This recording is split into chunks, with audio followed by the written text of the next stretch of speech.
नमस्कार।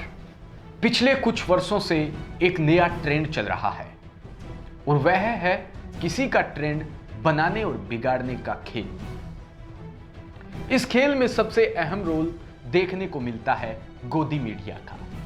इस खेल में हर बार जीत सियासत की होती है और हार लोकतंत्र की।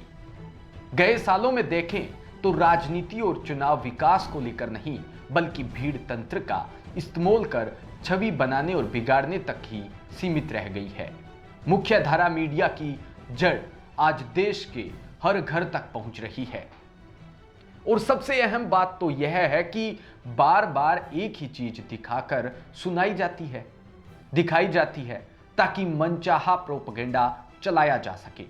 देश की जनता का एक बहुत बड़ा जागरूक वर्ग अब इस खेल को समझ भी चुका है, लेकिन उसके मनोवैज्ञानिक प्रभाव से यह वर्ग भी नहीं बच पा रहा।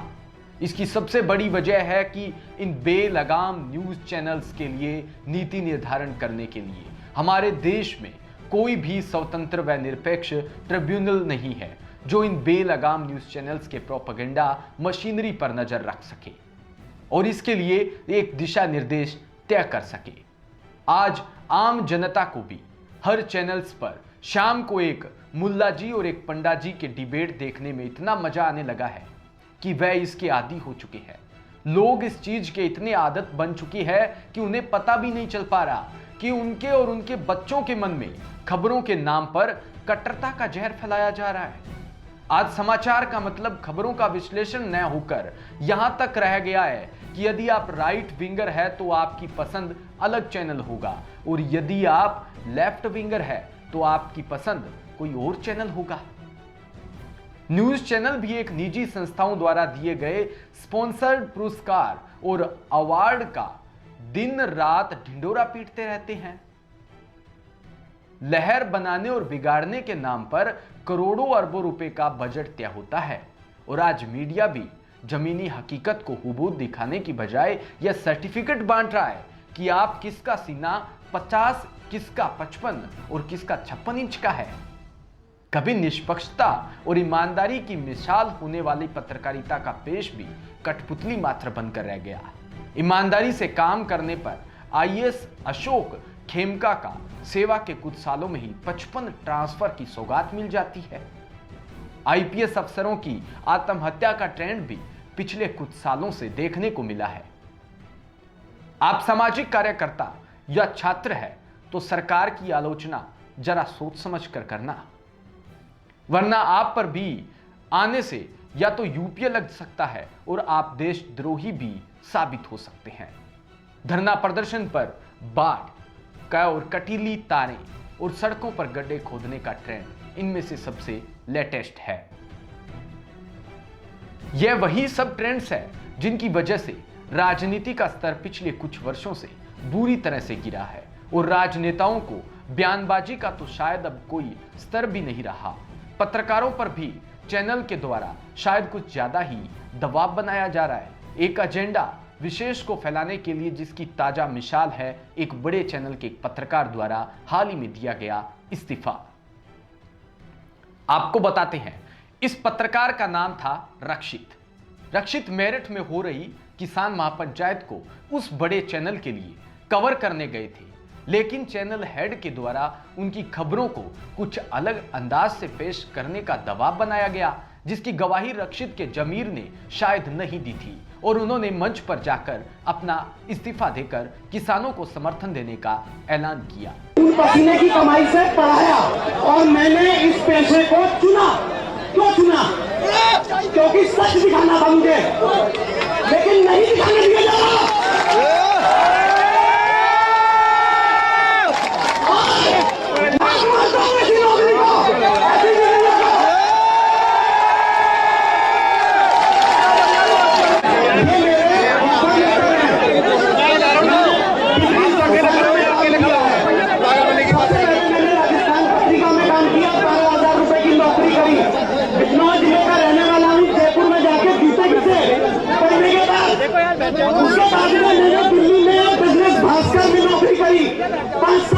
ईमानदारी के साथ कॉर्पोरेट कवर किया, बैंकिंग कवर किया, फाइनेंस कवर किया, इंश्योरेंस कवर किया। आज तक एक चवन्नी का कोई मेरे ऊपर आरोप नहीं लगा सकता।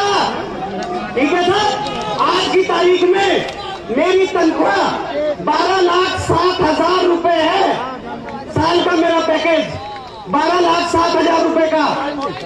इसके अलावा मुझे कुछ आता नहीं। 15 साल मैंने यही किया है, यही।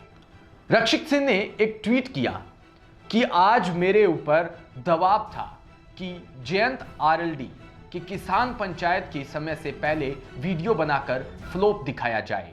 मीडिया चैनल के मालिक पूंजीपति है और पूंजीपतियों की सरकार है। किस तरह ईमानदार पत्रकार को झूठ बोलकर और दिखाने के लिए मजबूर किया जा रहा है।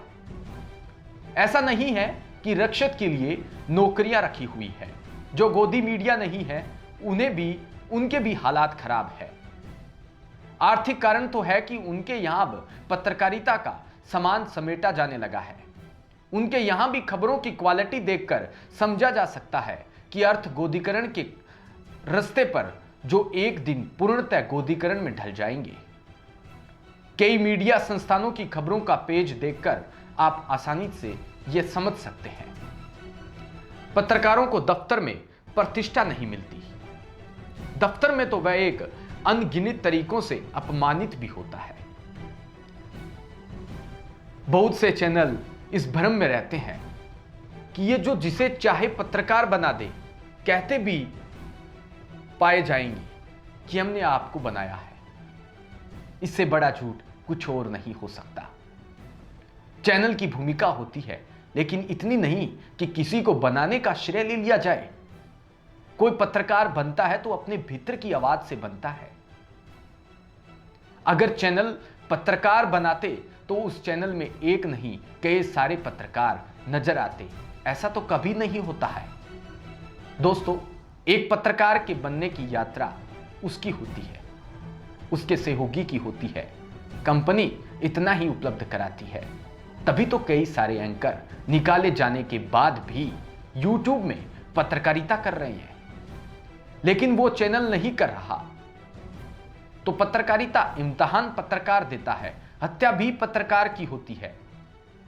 रक्षित ने एक चैनल से इस्तीफा नहीं दिया, उसने ऐसे वातावरण से इस्तीफा दिया है जिससे रह रहकर दूसरे पत्रकार का दम घुट रहा है।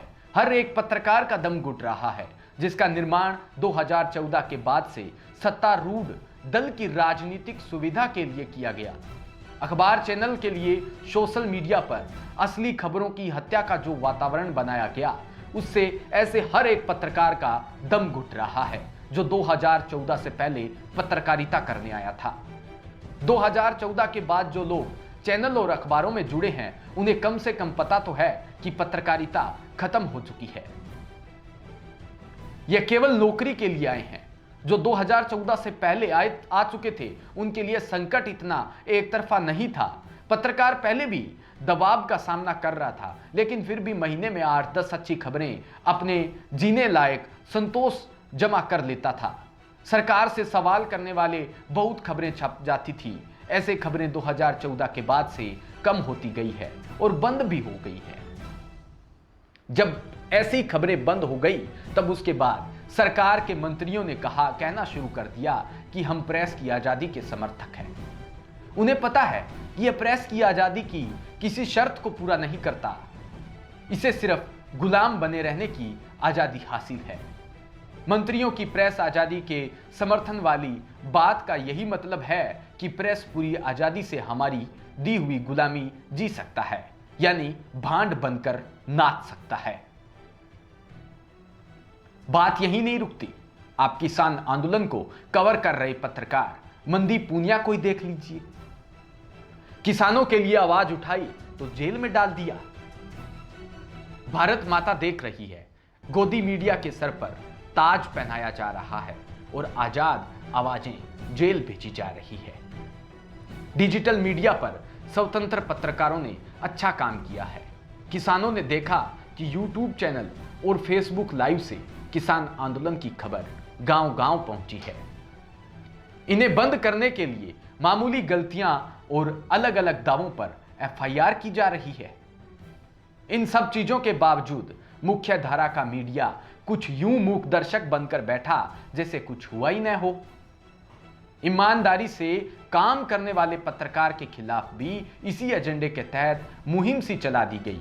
हाल ही के टीआरपी स्कैम से इतना ही समझ में आ पाया कि सियासत की चाटुकारिता का इनाम तो शायद कुछ बड़ा ही होता होगा। और शायद यही वजह है कि पिछले कुछ वर्षों से न्यूट्रल और इंडिपेंडेंट जर्नलिज्म भी उभर कर सामने आई है, जिसे देखकर लगता है कि कहीं ना कहीं एक दड़ा है जो आज भी सच्चे मन से सिर्फ निष्पक्ष पत्रकारिता करना चाहता है और खबरें पहुंचाना चाहता है और सर्टिफिकेट ना बांटकर फैसला दर्शकों पर छोड़ना चाहता है। अब इसके अलावा आपको एक और फैसला करना है कि आप समाचार के नाम पर परोसे जाने वाले इस जहर को कब तक सहन करते हैं। फिलहाल पत्रकारिता और राजनीति के इस बढ़ते खेल और आम जनता के मूक रवैये को देखकर मुझे सिर्फ एक लाइन याद आती है, शुरू मजबूरी में किए थे और अब मजा आने लगा है। अगर आपको ये हमारा वीडियो अच्छा लगा तो आप इसे लाइक जरूर करना। आप फेसबुक पर अगर ये वीडियो देख रहे हैं तो पेज को लाइक करना। अगर आप हमारे यूट्यूब चैनल डीपीके न्यूज़ पर यह वीडियो देख रहे हैं तो यूट्यूब चैनल डीपीके न्यूज़ को सब्सक्राइब जरूर करना। नमस्कार।